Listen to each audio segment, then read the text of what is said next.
do asymptomatic people actually spread a lesser dose?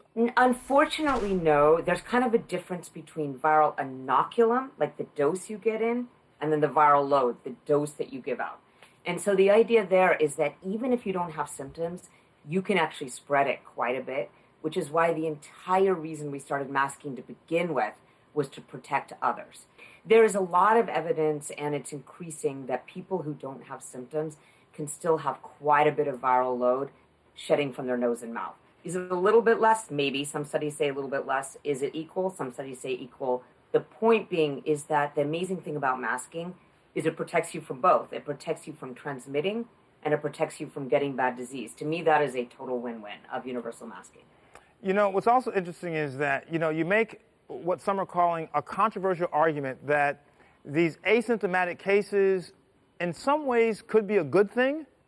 If you're going to get cases, then let them be asymptomatic. And then a side benefit of getting asymptomatic infection is that we are seeing increasing evidence that even if you have mild infection or no symptoms, you yourself get immunity to the virus. And that's amazing to think that if we're going to drive up the rates of asymptomatic infection, we can get closer to population level immunity, which will itself slow down viral spread.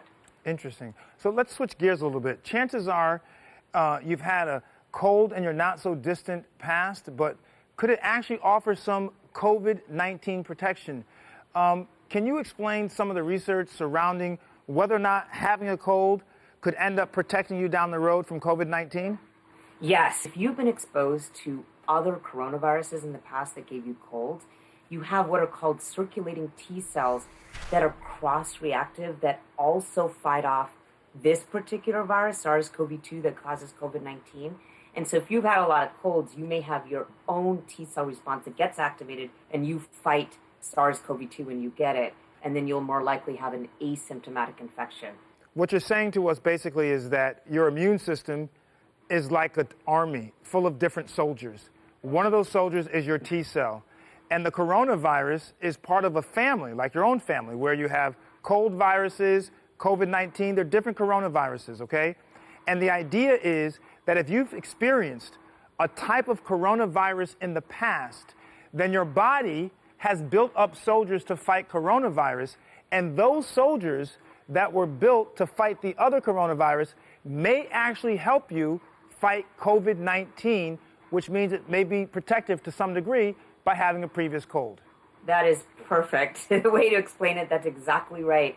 That say the whole family is bad, then these soldiers essentially get activated and they recognize a coronavirus that's in that same family, but it happens to be this horrible coronavirus that causes COVID-19, and they will dampen the infection and you're more likely to have no symptoms.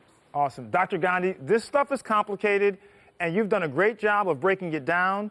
Unfortunately and fortunately, we'll probably have you back in the future to talk more about it and to help to explain, but this is so important. Thank you so much for joining us.